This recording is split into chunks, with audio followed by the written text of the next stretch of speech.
I would also say, and obviously like the one that causes seizures, that just sucks. Like I would tell Yeah. people like there is no spin. So having parents that always were inclusive of me, really and Mm. truly, that's what they were, and gave me a lot of autonomy.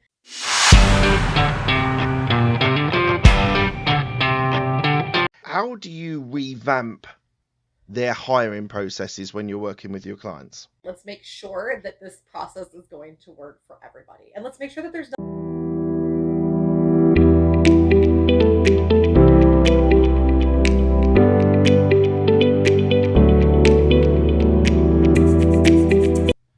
Welcome to another episode of Business Growth Talks, where we deep dive into stories and strategies behind successful businesses. Today we have an incredibly inspiring guest, Katherine McCord, the founder and driving force behind Titan Management, a pioneering firm in universal workplace design and people operations. Titan Management is not your normal, typical HR firm. It's a powerhouse that builds fully inclusive, non-linear, and sustainable people operations programs that deliver tangible results. Today, Katherine will share with us her journey, the innovative approaches she champions, and the impact her work is having on business across the country. So without further ado, let's welcome Katherine McCord to Business Growth Talks. Hello, Katherine. How are you today? I'm fantastic. Thank you very much for having me today. It's an absolute pleasure. Thank you for joining me today. This is an interesting subject, not just about your experience and your business. I recently had a neurodiverse child diagnosed probably about 18 months ago. And it's been an interesting journey, an interesting experience we've had, and I'm still learning and getting to grips with how that comes. So I will be asking you questions about that through the interview. Hopefully that'll be all right, because I know it is part of your story of how you've been able to grow businesses. So hopefully that'll be okay with you. Oh, heck yeah. Yeah. No question off Brilliant. limits. Go for Wonderful. it. Now, the first question I'm going to ask, I ask all my guests, is what does a business mindset mean to you? To me, a business mindset is that you need to be focused on what you're giving to your client base. And you also need to have a mindset for growth and innovation. Because if you're not focused on growth and creating a quality product, what are you even doing? So focused on the deliverables and what your actual mission is, and then everything it takes to get there. I'm an extremely mission focused person. And so I bring, when I work with my clients, I bring everything back to missions, whether it's the mission of the organization, the mission of a program, the mission of a policy, whatever it is, extremely mission focused. A business mindset is mission, and then integrity, and then growth and innovation. So that whole idea of mission. So just break that down for me. What would, if someone's looking to find out their mission, whether it's their personal mission, their business, or as you say, a policy, how do you break that down and get that consumable for your clients to know what you mean and how they can achieve that? And I love that you mentioned personal missions too, because I have personal missions, and literally everything in my life comes back to those missions. And mine are, I call them my three I's. They're integrity, inclusion, and innovation. And everything comes back to that. And when I work with my clients, it's really, mission is about the purpose, right? What is the purpose of this? Why are we doing it? What is the ultimate goal? So, for instance, to use sports, because I love sports, right? If you love football, or what we call here in the States soccer, right? Yeah. And the ultimate mission is to win the game. That's the purpose Yes. of playing, is to win. And so how you get there is everything in between, but the mission is winning, right? And then just you can piece all the little things, and you can be flexible, right? Because the only thing that actually matters is the mission, and as long as that's being achieved, everything else can be bent, be flexible, be flexed, all of these types of things, and you can gain and lose players, that type of thing, but it's all about the win. So It's interesting you that's really use it. the football metaphor, Yeah. because there are so many different ways that you can win in football. Yes. So you can be defensive, you could be more attacking, you could be more compact, or you could be going to the wings. There's lots of ways to be able to achieve it. And I'm assuming that's how you work out for your clients what their mission is, because it's building on their strengths, what team members they have in their team, to be able to define how they're going to achieve that mission. Is that right? Well, somewhat. You somewhat got it. So you do want to look at the assets that you currently have to build a plan based on what's currently going on. But as we all know, anybody who's a sports fan is aware that players change, Mm, and mm, who your opponent is matters, right? You can't mm. play Bayern Munich the same way that you would play Manchester United, which I realize those would anyway. That's a whole other thing. But you can't play Sure. those two teams the same way, and you have to be able to shift and pivot, right? And that's one of the main things that I teach my clients is it's about the mission, not how you get there. So Right. whatever you need to be successful in your mission at that time, that's what you need to do, which is also how I approach inclusion, right? So everybody functions differently. And inclusion, by the way, is for everybody. It's for literally every single human. There's not a single human that's immune from inclusion. It's an all or nothing concept, as is universal design. It is you either have it or you do not. And Yeah. inclusion is about supporting people and working in ways that are natural to them and that are healthy for them, because that's the only way that they can climb up Maslow's hierarchy, which is a psychological principle that takes you from your base needs up to the ability to thrive, right? So the Yeah. hunter gatherer all the way up to enlightenment, or whatever you want to call it, the ultimate goal and functionality. So helping people move up that pyramid and take care of themselves, because that's how you get innovation, creativity, Yes. higher productivity. Hewlett Packard did a fantastic experiment where they took one team, created universal design, created full inclusion for them, let them work however they needed or wanted to, whatever made them comfortable. And that team became 33% more productive than its counterparts. Wow. And they were healthier, they were happier, there was more creativity, ultimately more customer satisfaction, and then ultimately more profits, right? Which is the mission of a business ultimately, is to make money, right? Or at least one of the missions. So bringing everything, being flexible is the key. The mission is the whole thing, but you have to be willing to change up your game plan along the way. Mm. And we will touch on some of those points because I've just put a couple of things that I would like to ask you about that. But I want to ask my next question first, which is, tell me one thing about your upbringing which reflects on who you are today. My parents and the way that they raised me with complete autonomy was extraordinary, and it was very much ahead of their time, and it really had an impact. So I was treated as an equal, and not from the standpoint that I was, allowed to run wild or anything like that. I was Mm, given mm, structure and guidelines, yeah. right? But I was never treated as less than. I was always given, value, and I always was allowed to voice my opinion, to share thoughts, to interact in conversation. My needs were taken seriously.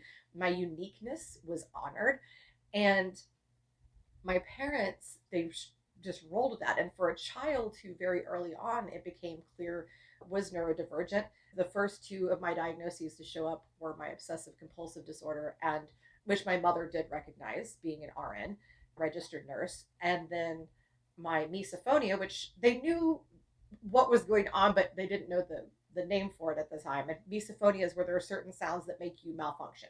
It actually interrupts your neural Okay. pathways, and it can create actual discomfort, it can create agitation, and it can create distraction and inability to function at a high level. So those are the first two that showed up, and they just went, okay, that's who you are, no big deal. And they just Right. kept going. And they showed me the strengths behind those things so that I wouldn't be upset or feel deflated by them. And they taught me self accommodation. So having parents that always were inclusive of me, really and Mm, truly, that's what they were, and gave me a lot of autonomy was big. My mother always tells the story of taking me to work with her when I was just under 3 years old. Okay, so it was a little itty bitty thing. And I'm sitting in her waiting room, and there was a professional gentleman waiting to go in and have a meeting with somebody. She worked in HR. And I was talking to him, and apparently he was ignoring me.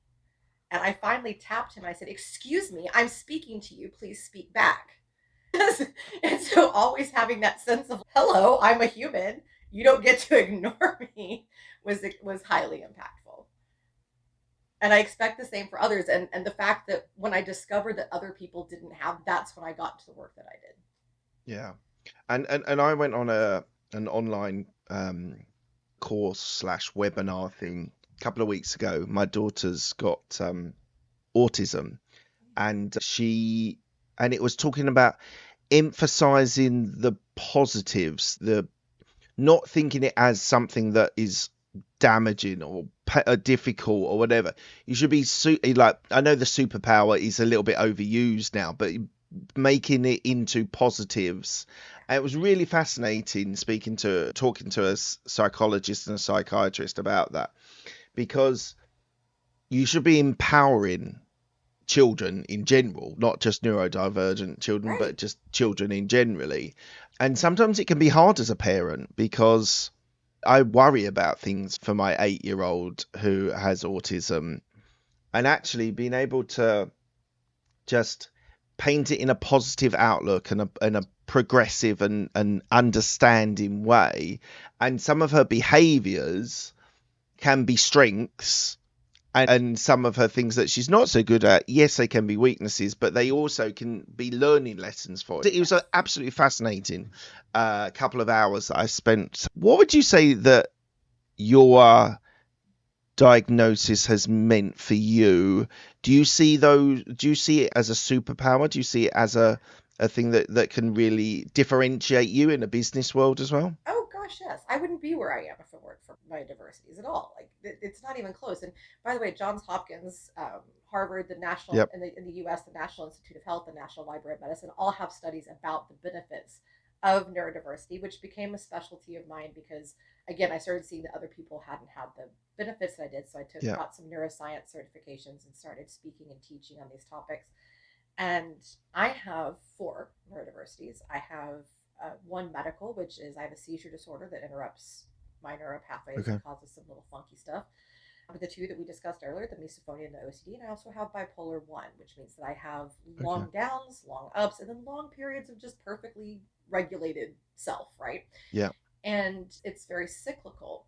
And I would not trade my bipolar for anything in the world. I absolutely love it. The mania is great because I get, first of all, I work 90 to nothing anyway. And when I'm manic, man, there is no greater output. It is like a human machine. I am just like a human freight train, just working towards the mission. I have great energy. I'm very positive. I get a lot of one type of creative work done. It's really helpful. That's a time when I can really do a lot to give back at that because I have hyper energy. I have a lot more going on. Even my depressive cycles are good because that's great for another type of creativity. And it's great to get some of those busy, mundane things out of the way, right? Because that's where my Yeah. energy is at and where my mind is at. The obsessive compulsive disorder, I am hyper organized. I have hyper attention to detail. I will catch things that other people don't. Also, because of the way my mind functions, which is linked to both the OC and the bipolar 1, I have great 3D model thinking.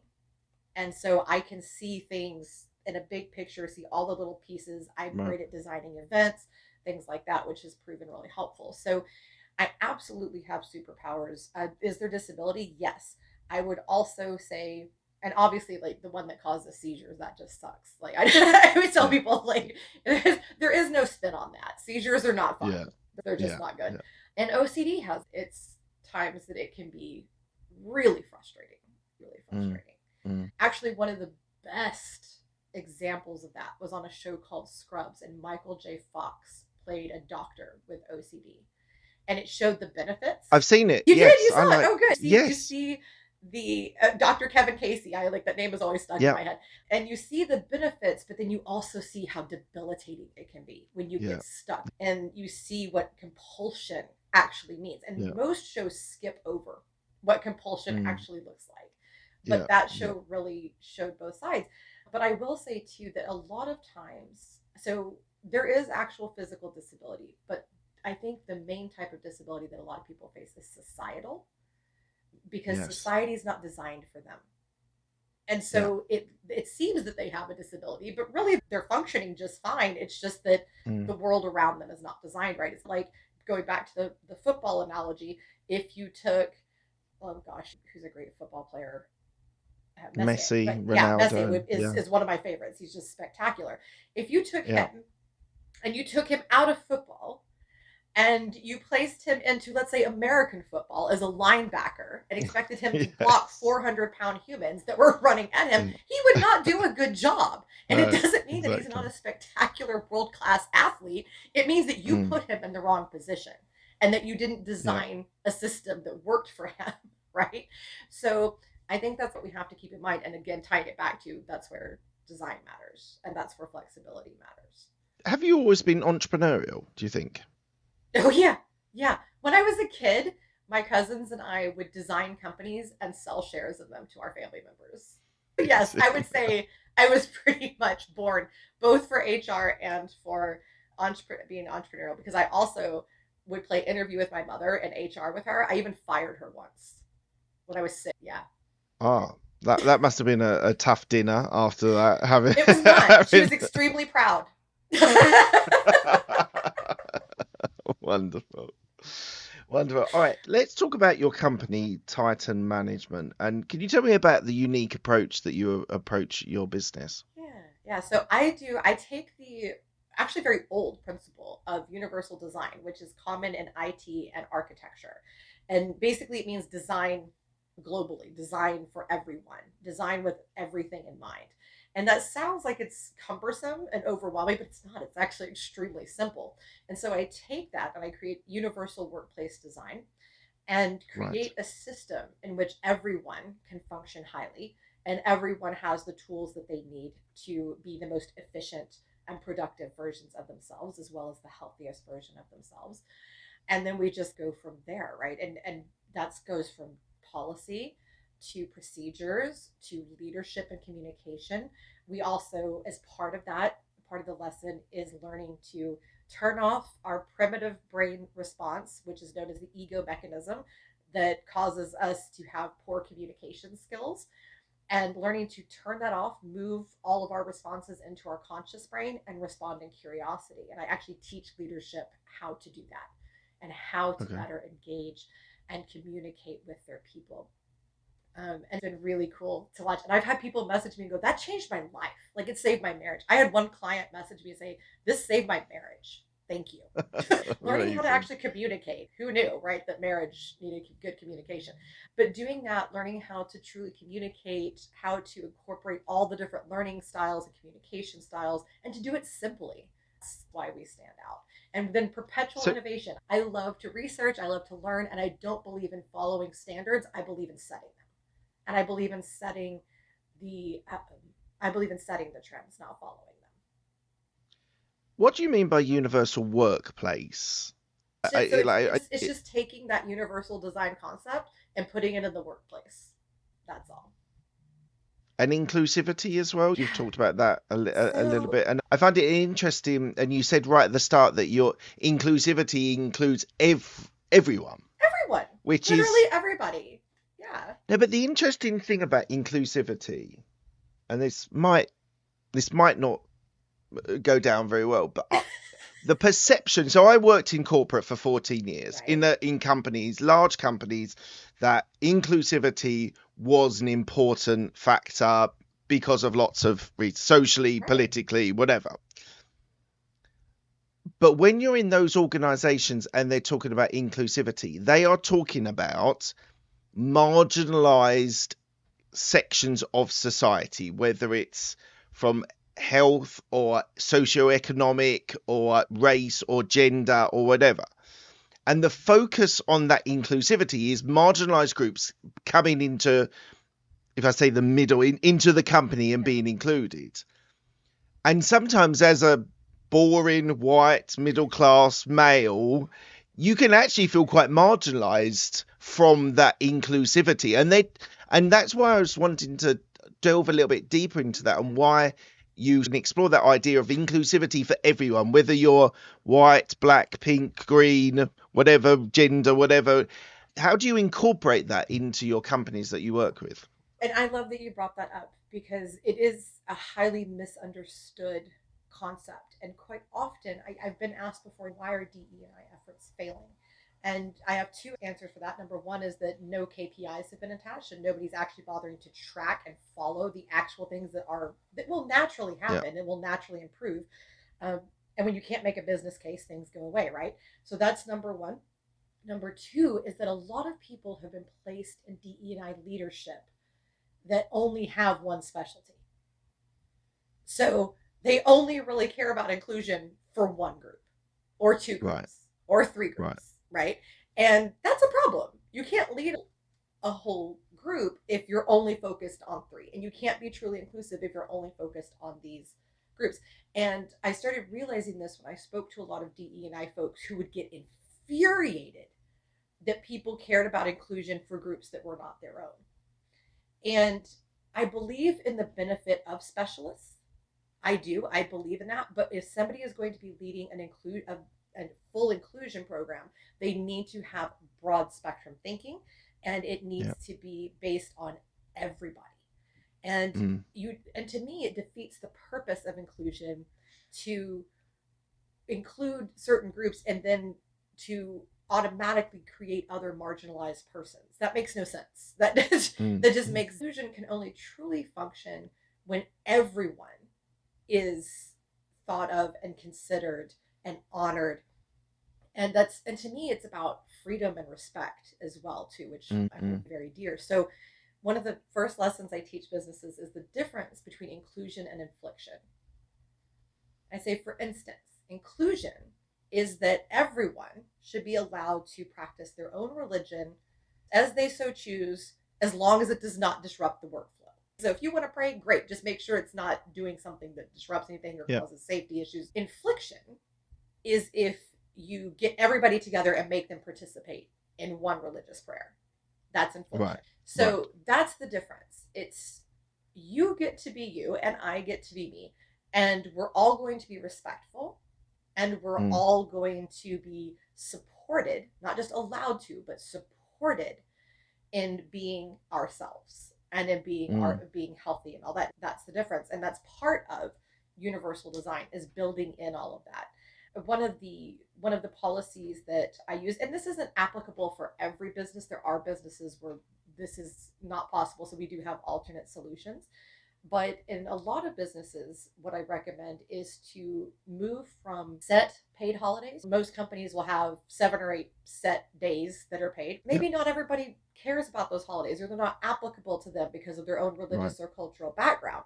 Just give them a bank for holiday days and let them take them as they wish and let them Yeah. honor the things that matter to them. Turning accommodations into standard options, which benefits everybody, not just people with Mm. disabilities. It helps everyone. I don't know anyone Mm. who couldn't use an ergonomic mouse or screen Yeah. protectors or different apps that help them stay on task. So Mm. it's about everybody, because if some people are stressed and unincluded, it will trickle out and the problems will Yeah. persist. It has to be all encompassing. And there's a general feeling that people are that so I'm on the cusp of millennial and a Gen X. I was born in 1980, and there's people in their later 40s, and there's people Piers Morgan. He's infiltrated into the US for a Yeah. while. He's come back to the UK now, but and he talks about the absurdity of people's gender decisions, and not the decisions they make, but just like the labeling and things like that. And I do think there is an element of that white middle class man, heterosexual man, which they feel they're being marginalized themselves, because why can't they label themselves as something absurd to make their point, which is not helpful in all manner of discussions. I totally understand that he's not helping the situation. He's Right. fueling fire on both sides. The people who feel marginalized feel that he's anyway. What my point I was trying to make is the inclusivity of that generation of people, like let's just say 45 plus, that now feel that they're being marginalized because of the inclusivity of policies and government decisions and legislation which are trying to protect people that are marginalized. There's a long-winded way of asking this question. I still want to just delve a little bit deeper into how do we get inclusivity for everyone, for the 50-year-old white Yeah. heterosexual, for the person that decides Well, that they want to be gender fluid, or they're how do we get that? How do we so get that in society and I in businesses? think it's way more simple than people make it out to be. And I think that we need to address the Okay. actual problem, because what's happening is when people are feeling marginalized, it's because you're asking them to change something that they're doing. So this Okay. person has always used the term man or woman, and they don't want to use other terms because that means they have to learn a new behavior. So that's what that's really about. They're not saying that I don't get to be a man, or they're not saying, and typically, now there are other people who are saying, now, wait a minute, this is my identity and I don't feel connected to you. So this feels weird to me. Like, why are you using the Mm. same term as me when you're something different or somebody different, Yeah. or however you want to say it? And we do need to look at that, because it's not right to say, well, we can have our identity, but you don't get to have yours.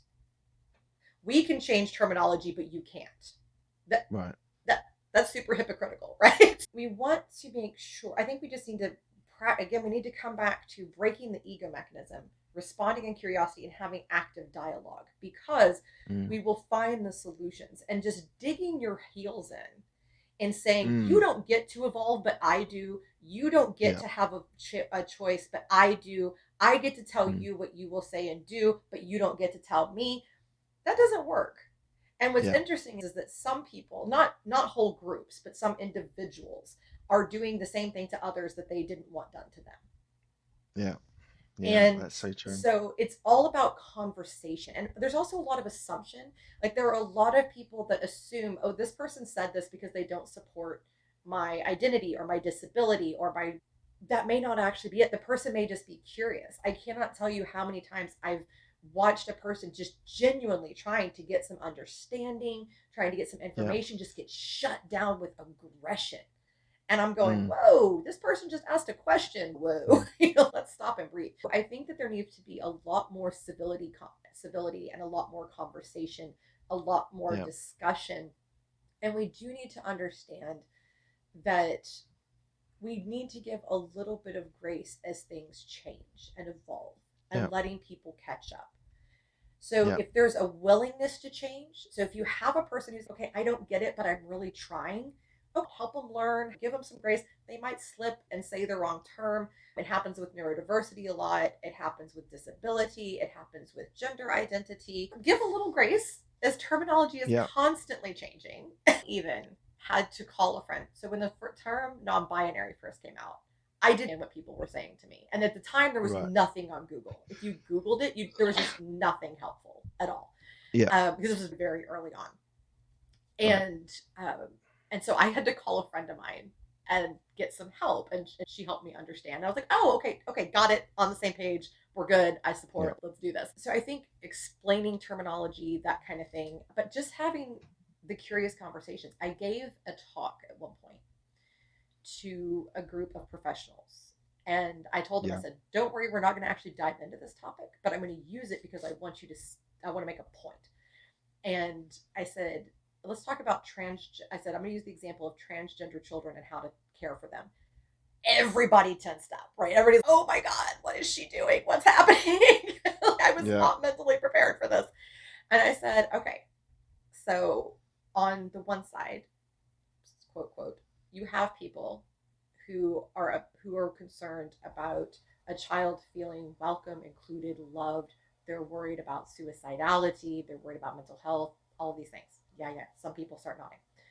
I said, on the other side, you have people who are concerned again about mental health, about the child's physical well-being, about making sure that we're not sending them down a path that they're later going to change their mind about, these kinds of things. Some other people start nodding. I said, what I hear is that everybody here cares about kids. Mm. And Mm. the room just fell silent. I said, Right. every single one of you has the same mission. You have the same goal. You just have a different idea of how to get there. I said, Yeah. so the best thing you can do is have a curious conversation based on the mission alignment. And then we changed the topic. I gave them work related topics that were really controversial and put people together, had different positions. And we practiced it and it worked. But I think that's very much what's needed. We need to realize that a lot of times we're not really on opposite sides. A lot of times Mm. we're on the same side, but trying to move forward. But the other truth is, and this is just the truth, sometimes you're going to have a jerk and you have to fire them. Yeah. If you have somebody that it's not a misunderstanding, and you can always tell because they dig in. This is the person that digs Yeah. in. That when you bring it Yeah. up, there's no apology, there's no I want to learn. They just dig in. Yeah. They're just a jerk. Fire them because they're Yeah. never going to get better. And so just fire the jerk. And that's I have a whole talk around that. Like fire the jerk. Sometimes you just have to. There are people who are hateful and you just have to get rid of them. If there's a misunderstanding, you can work on it. If they're hateful, they got to go. Yeah. It's toxicity, isn't it? That Yeah. you get, and there's always, as you say, there's always a jerk in a company, Oh yeah. and There's jerks they everywhere. always, You just got to deal yeah, with them. exactly, Like not just even in in your companies. life, like fire people from your life. Be like, no. Yeah. Yeah. Do not want. So let me ask you about your client. So who do you typically work with? Who's your target client that you'd like to work with and do work with? Typically small to growth stage companies. So as small as about 20 or so, right around the time they start really needing policies, procedures, HR, that kind of stuff. So from 20 all the way up to about the 5 to 600 mark is my sweet spot. But I have worked with large companies as well, especially on individual programs like neuro inclusion or innovating hiring, things like that. So I Mm, do larger companies, but my sweet spot is the growth stage guys. amazing. How do you? One of the questions that came up in my mind, which I want to come back to, when you were talking about earlier on about happiness being part of, you should be bringing that into your business, and I agree. How do you manage the idea, and this is very prevalent in some sectors and some industries, that whole idea of that hustle? So you need to hustle to be able to achieve. You need to do the 16, 18-hour days to be able to achieve that, versus making sure that company employees are happy as well, because some people want to achieve everything before they're 25 or 30 or whatever, and some people are just like, I want to enjoy my job, I want to enjoy my life. How do you, when you're talking to those companies that maybe have both sides to their company, how do you embed that to include, let's use the word include the hustle mentality, but equally making sure that the employees are happy as well? I think it's a matter of flexibility and giving people a choice to do what works for them. And some people will go back and forth between the two, by the way. So for me, for instance, there will be stages where I am like, let me work 20 hours a day and I'm a happy girl. That's what I want to do, right? I Mm, love my work. I could just eat. It's actually great that I have my husband because if I didn't, all I would ever do is work and I would just be that obsessed, crazy human being. So it's actually really good that I have him and we foster animals and all that kind of stuff. You have to balance and leave room for people to be where they're at. So, number one, play to their strengths, right? So, like we talked earlier about, like, so you wouldn't take Messi and you wouldn't put him in defense and tell him never to mm, score a goal. mm, That's idiotic. mm, You want him front, scoring the goals, doing his thing, and you wouldn't take a fantastic goaltender and put them out on the field and that type of thing. You play to their strengths. Part of mm. that is symbiotic work cells is a great tool to ensure that What's that? people. I'm going to explain. Don't worry. That Thank you. people can that fluidity, but all the same work gets done. So a symbiotic work cell is when you get several people who have essentially the same job, right? It doesn't have to be exact, but it's essentially the same job, and they come together to all get the same amount of work done, but they play to each other's strengths. So, for instance, I was once in a symbiotic work cell in which I took over a huge portion of somebody's tasks because they just were not good at doing the churn, right? And getting things and Mm, staying organized, typing the emails the right way, that kind of thing. So I took a bunch of their tasks. This person took the calls because young Catherine did not have the same patience that Catherine does now. And I had customers, and when customers talked crazy to me for no reason, they just because they were having a bad day, it did not go well. So he took all of those clients for me, so that I didn't yeah. have to deal with that and get stressed out and get in the wrong headspace and all of that. And we just worked. Now, we also still learned from each other and we both grew as professionals and Yeah. we both our strengths started leveling out and our weaknesses started leveling out as well. But we were all together. And then also, when one of us was gone, the other people in the group can just pick up the work and keep going. It's not Right. devastating. So it's a Yeah. really good way to just work with that. We all got to know each other's preferences.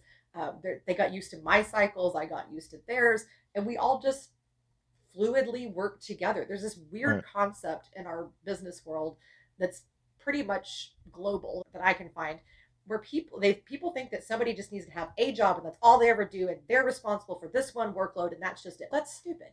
Again, like mission alignment, right? Is all of the work getting Mm. done? Great. So who cares how it gets done? Yeah. We don't need one person to just do this thing. A group of people can come together and do it. So let's explore the hiring process and the Yeah. job description, Oh, which I love obviously is hiring. massive part of hiring process. How do you revamp their hiring processes when you're working with your clients? So first of all, again, back to the universal design, right? Let's make sure that this process is going to work for everybody. And let's make sure that there's nothing frustrating. I cannot tell you how many companies right now are doing things that just don't make sense. For instance, here in the United States, one thing that I'm seeing a lot is that what are the government mandated inclusion questions are being asked and alongside the company asking these questions. So you're answering the same Right. questions like 3 times and it's Right. redundant and it's frustrating and it's irritating. So you take that out. Um, Asking interview questions in the application. Nope. Wrong stage of the job process of the Right. job lines, okay, and the hiring process. Application is one thing, interview is another thing. Separating out those things. It can also cause a lot of frustration, anxiety, stress for a person to mix those two stages, moving those around, making sure that all the information the candidate needs is provided, that type of thing. So doing the basics, right? Going through and making sure that things make sense. But innovating hiring is more than just about the process at the time that it's needed. It's about everything that you do before that to set you up. So, active employer branding, be out there podcasting, be out there on social, talking about your people, what's going on with them, having them post, showcasing your one client that has a whole Instagram that's dedicated to their team and they constantly post, and all kinds of people that aren't working for them follow it. They just love it. People just Yeah. eat it up. Amazing.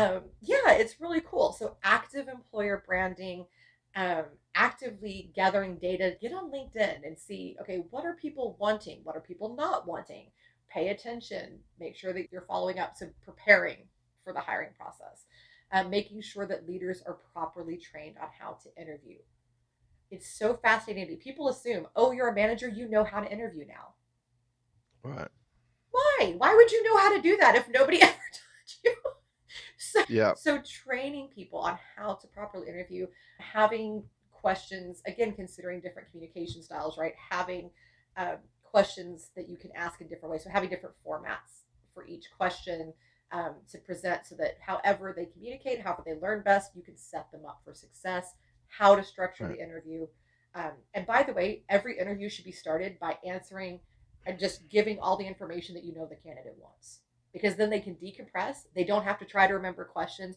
They don't have to try to use brain power on things that are not what you're asking. So get all their Mm. stuff out of the way so they can actually focus on what you need. And it Right. sets them up for success. So give them the salary, the benefits, the hours, all the stuff that people care about up front. And then just go through the whole thing. And it works so much better. And then so that's pretty much it. Just it's all about universal design. It's about restructuring. It's about prepping, active employer branding, and then it's about learning how the psychology behind interviewing and how to actually set people up. Because we've always had this weird idea that people need to be good at interviewing, but we're not hiring them to be interviewed. We're hiring Yeah. them to do a Yeah. job. So we need to be good at interviewing so that it doesn't Yeah. matter whether or not they are. Yeah. And one of my bugbears, I've had a few jobs before I started running my businesses, and onboarding. Once the clients once your employee has signed up, I've had a real mixed bag of, and I really believe that onboarding is you're setting that employee up for either having a good experience in your company or not. Can you give an example of a company that perhaps were poor at it on onboarding and how you were able to turn that round for them? Oh yeah, I absolutely can. And just real quick to honor what you're saying, did you know that in over 80% of cases, if you give a poor onboarding experience, the candidate never stops looking for a job. I can 100% believe Yeah. that. I'm not surprised by So that number. this is It's a why huge number, but I'm not surprised at all by it. this is why onboarding matters, folks. Yeah. And it may be like they might not be actively looking, but they always have it in their mind to keep looking. They've already checked out from you. So I went into one company that, oh, bless their little hearts. The equipment wouldn't be ready. The logins wouldn't be ready. The signed into payroll would not have happened. They would have to be begging for hiring documents like a week or two after because they didn't bother to collect the hire documents ahead of time. Right. It was just bad. And whoever was training, it was just, you were just thrown with somebody who was not expecting it, or they had just been told that morning that they'd be training somebody. There was no real organization to it. It was bad. Yeah. And this was a job that required training. You weren't gonna. They had an unusual product, and you were just gonna have to learn it on the fly. First thing we did is that we started collecting the hire documents ahead of time. We sent a questionnaire about how do you best learn, how are you best communicated with, and are there any needs that you would like? Is there anything we can get you before you start, including the list of standard accommodations? So do you want, if there's a lot of standing, do you want a standing stool? Do you want it will be at your workstation? If so, what's the best material for you? You know, these types of things. So let's make you comfortable, which made people feel so welcome. By the way, they love that. They're like, oh, Yeah. you really care. Thank you. Like, Yeah. oh my gosh, like you actually want me to do well with this. We asked about noise canceling headphones because it was a loud environment. So we started doing all that, getting things prepped. We had day before, and then there were different stages. So we started doing that a few days to a week, depending on how quickly they were starting. A few days to a week before they started. That's what we sent out. We made sure we get it all back, right? There were reminders to follow up. Then the day before, we followed up with them, did one last kind of check-in, reminded them of how to access the building, who to ask for, what to wear, all these kinds of things. Because it did matter. Again, it was a production environment, so what you wore did matter for safety reasons. Then on the day before, we made sure that they were in the payroll system. They were already ready to go. And their logins were created, everything before they started. And then the day that they started, there was a printout of here are your logins for payroll. Here Amazing. are your logins. Yeah. Listen, here's how you do the things, written instructions with pictures, because some people are visual, Yeah. with pictures of things. Here's the things. They also got the employee handbook, which had all the policies, and they were given time to sit down and read it and ask questions and to say, hey, I don't quite understand this. What does this mean? That type of thing. So we went through the whole thing, and then we even added things like additional the training. By the way, the trainer was assigned the second that they were hired. It was, here you go. And there was an introduction to the trainer as part of the intro too. This is your trainer. This is who you'll be meeting. This is their background with us, why we picked them. And we had feedback from the trainers. We did check-in and follow-ups from the HR perspective and from leadership perspective. Gave them avenues to give us feedback.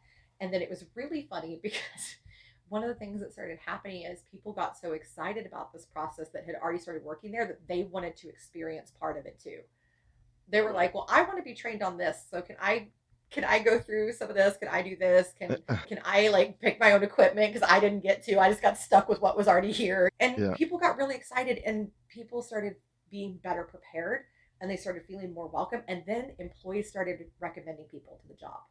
I was going to say, what was the retention? I'm assuming the retention rate was good at that company. Yes, it skyrocketed. Their retention almost doubled. And then the employee recommendations, there hadn't been any at all. And then they started steadily getting a few a month. So it was really incredible.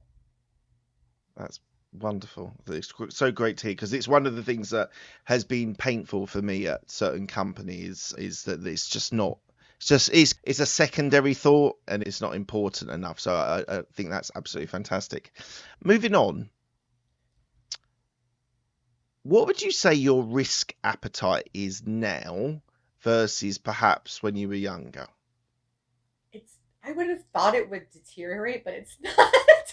It's not. I'm still like, let's just go for it. Why not? This will be fine. Just way too much confidence. I think that's the neurodiversity, but just way too much confidence. And how How has that helped and hindered your business life? It's really helped because it's given me some of the best opportunities in my career. And and when you're that confident, you instill that into other people, right? Mm, Which is really mm, great. It's hindered because some people aren't ready to move that fast. And so it could create friction if you're working on a team of people. It can create some friction mm. because they're like, wait, but we're not ready for that. We'll pump the brakes. And so you have to master the skill of, collaborating with the team, making sure everybody's on the same page, which now I have done. But earlier in my career, it was a stress point. Now it's just something that we sit down, we talk, we work through things, and I don't just start doing the thing before talking to the team Right. anymore. And with your neurodiversity, how have you evolved as a leader and working in teams and working with the top areas of your business? So executive function came really naturally to me. Executive work just made sense. Designing the things, Okay. the global type work, um, handling all of that, employee relations came Mm, natural to me. Like in mm, terms of fixing the problems and mm. investigations and all of that. What was not natural at all and took a lot of work was one-on-one management and dealing with direct reports because I was Right. like, well, like why are you bothering me? I'm busy. Or it would be like oh my god, like why are we doing this again? Or it did not feel natural to mother something that much. In my mind I was like, well, you're an adult, go figure it out. Go, because I'm a naturally investigative person. If something's not right, I'm going to find the solution. And if I can't find Right. it, then I'll come to you. But a lot of other Right. people aren't like that. And it's not that they're lesser or broken or whatever. No, That's just they not how they different work. skill set. Yeah. Yeah, and a Mm, lot of people want to make sure they're in alignment ahead of time, all that kind of mm, thing, which is actually very smart. So I had to learn, how to work with people that function very differently, how to not let that interrupt my day or mm. defunct my day. That was challenging.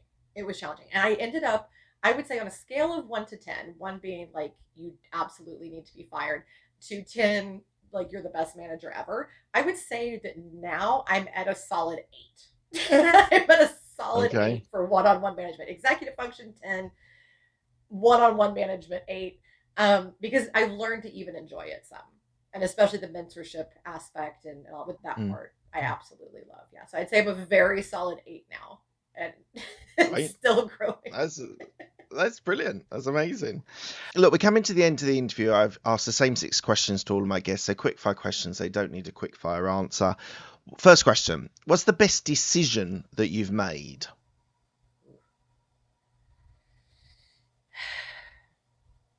To go into business for myself. That was it. Yeah. Like just the initial, just you know what, I could do this better, and just doing it. That was great. Amazing. And then the other one I would say, getting the neuroscience certifications and doing all that research, because it taught me how people think, how people function on a very basic level. And it's Yeah. really helped me in every aspect of my business and my personal life to better interact, to be more effective, to be and to be more understanding of what's going on, because now I can Mm, actually understand what's happening in front of me instead of being confused by it. I actually have right. the information that I need. Amazing. What's the best piece of advice you've been given? I was once told by a wonderful human who is still to this day a mentor of mine. She's a woman in business before there were a lot of women in business. Okay. And she's gorgeous, beautiful woman, which is relevant to this. And I kept having people underestimate me and all that. And that just really didn't, in the business world, that just would treat me like I just didn't know what I was talking about or anything. And in several cases, it was because those people had other ideas about what our relationship could be, and it was an issue. And so, one of the best pieces of advice I ever got, and actually, this still to this day helps me with negotiation, is she looked at me, she was listening to everything I was saying to her, and she said, let them think you're stupid, and then take everything. And I've done it. And I love it. She's like, let That's them think you're stupid. Who cares? She goes, then you can do whatever you want and they'll never see it coming. And it's yeah. not about being unethical. It's not about taking from somebody what's theirs. It's about taking what's yours and doing the things that you Yeah. need to grow and develop. And who cares if they think you're stupid? Why does that matter? Why does their Yeah. opinion matter? Just Yeah. do what you want to do and be That's successful and amazing. show them, you know? That's amazing. Who's the person that's helped you most in your career? Um, Actually, both of my parents for different reasons, especially mom because she's in the HR field. So that was obviously very helpful. Marcine, the lady I just mentioned, and then actually my husband. He's, especially with that growth I talked about being a direct supervisor, that's his jam. He's a straight 10 and Right. just took to it naturally. Just that was his thing. And he's also a phenomenal educator. And teaching me how to do that and work through that. And then he's also a great sounding board and thinks differently than I do. So he has autism, by the way. And we bounce things off of each other and Mm, learn a mm, lot. And so actually, he's made an astronomical difference in my career. And I'm very brilliant. grateful for that. Amazing. Tell me about a regret that you have. Hmm. I would say one of my biggest regrets was I had an employee. I was going through such a rough time in my life, and I was building out this astronomical project. It was one of the last W-2 jobs that I had, and it was really cool. It was a great project. We were building out a whole nationwide department, and it was really fascinating. And I had one team member who was helping out. He was really great at his job, and I could just tell something was wrong. I was like, something's not right. It's defunct, and I didn't give it enough attention, and I didn't give him as much as I could have. I wasn't a bad manager to him. I wasn't a bad leader, but I just didn't give as much as I could have. And because of that, there ended up being an explosion on his end and a big problem, and he had to be terminated. And I've always regretted not taking the time. And so ever since then, I do. That was one of the biggest lessons of my Right. career. So taking that time, when Yeah. you see that somebody's struggling, when you see that somebody's having a hard time, taking that time to spend with them, and don't get nosy. You don't need to know every detail, but just how can I Mm, support you mm. while you're at work? What can I Yeah. do? Great life lesson. Great life lesson. Next question. What are you most proud of? Getting to speak to United Nations delegates about neurodiversity Amazing. in London, How by the did way. that come about? They actually found me. I had been speaking and teaching on the topic for a while. This group that was putting the event together found me and invited me, and I went, and it was an unbelievable experience. It was absolutely remarkable. Amazing. Amazing. Um, why do you do what you do? I love that it's always different, and I love helping businesses grow. I do. I always have. I've always worked around, not always, but most of my career has been spent around growth stage and startup. I mean, companies. I've taken an organization from 2 people to 60, or from Mm, 12 people to over 200, and watching that happen, it's just extraordinary, especially with organizations that are really making a difference out there. But mm, helping all that grow, and then on the neurodiversity side, I do it because I think everybody should have had the experience I did growing up, and they mm, didn't. And I want to make the world better so that everybody can. mm. Amazing. What does legacy mean to you? Legacy to me is the long lasting effect of your life. Like even after you're gone, what is it that you leave behind? What great thing have you imparted upon the world? And for That's an me, I'm amazing hoping answer. that it's going to Yes. be universal design across society and across the workplace, and teaching people how to better communicate with one another so that we can have true inclusion. Amazing. And lastly, where can people find you if they want to reach out to you? Yeah, I'm all over LinkedIn, just all over the place. Come find me. I will message you back. I'll talk to you about anything, personal, professional, doesn't matter. Reach out. kmccordspeaking.com or titanmanagementusa.com. Brilliant. Thank you so much for your time, Katherine. Oh, It's wait, real been quick. I'm such so an sorry. I nearly forgot. I yes. just wrote a book and I just published it, and it's about universal design. It's on What's it Amazon. called? It's on Amazon, and it's called The Obvious Solution You've Never Heard of: Universal Workplace Design. That's it. It's on Amazon. Amazing. So glad you got that in before I closed I off. totally Look, thank you forgot. so much for your time. Thank Um, you. It's been a real eye opener. Thank you for answering my kind of like personal questions as well as my sort of Yeah. planned business questions. It's been really inspiring to hear your story and your journey that you've been on. And thank you for your honesty on the show. I really do appreciate it. Thank you. It's been my pleasure.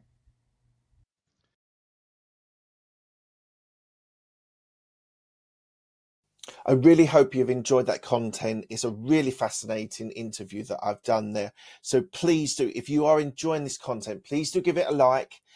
Please do give a subscribe. It'd be really good to boost the subscriptions. It really makes a difference to the algorithm in YouTube. So thank you for that. If you do hit subscribe, hit the bell icon and you'll get all of the content. You'll get notified when all the content is available. Thank you so much for your time. It's really appreciated. Thanks a lot.